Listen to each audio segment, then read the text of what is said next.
un certain nombre d'ordonnances, parmi lesquelles celles relatives aux conditions d'éligibilité à la présidence de la République, ont été adoptées. En exigeant aux candidats potentiels de résider sur le territoire national au moins 6 mois par an au cours des 2 dernières années précédant l'élection présidentielle. Ce texte introduit un traitement discriminatoire envers nos compatriotes en poste ou établis à l'étranger.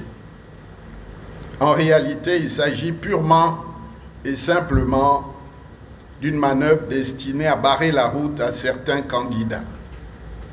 Ce texte, au caractère inique, doit être rejeté.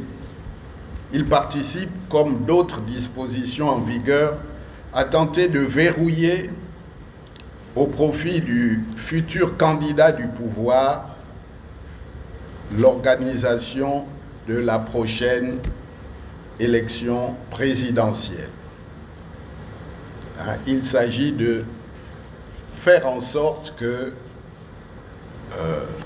le candidat du pouvoir actuel puisse choisir d'une certaine manière les candidats qu'il souhaite.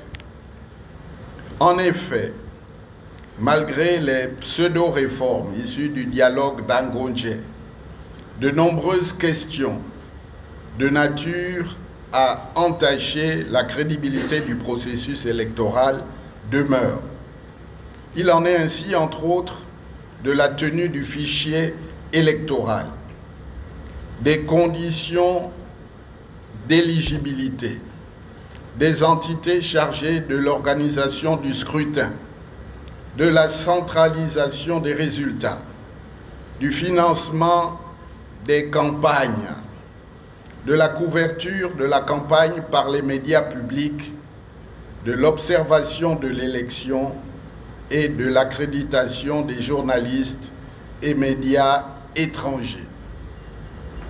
À moins de 2 ans de la prochaine élection présidentielle, si des réponses appropriées ne sont pas apportées à ces préoccupations, le risque est grand de retomber dans les contestations post-électorales qui ont caractérisé les élections présidentielles depuis 1993 et plus près de nous en 2016. C'est pourquoi j'appelle à un sursaut national de toutes les forces politiques afin que soient recherchées sans délai les conditions d'organisation d'un scrutin apaisé.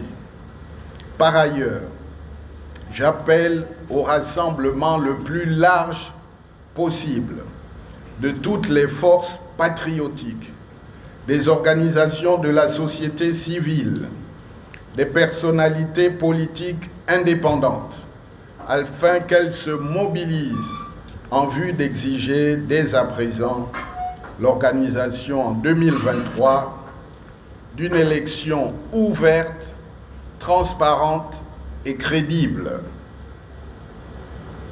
Dans cette perspective, l'opposition doit se mobiliser, elle doit faire preuve d'initiative et davantage de cohésion.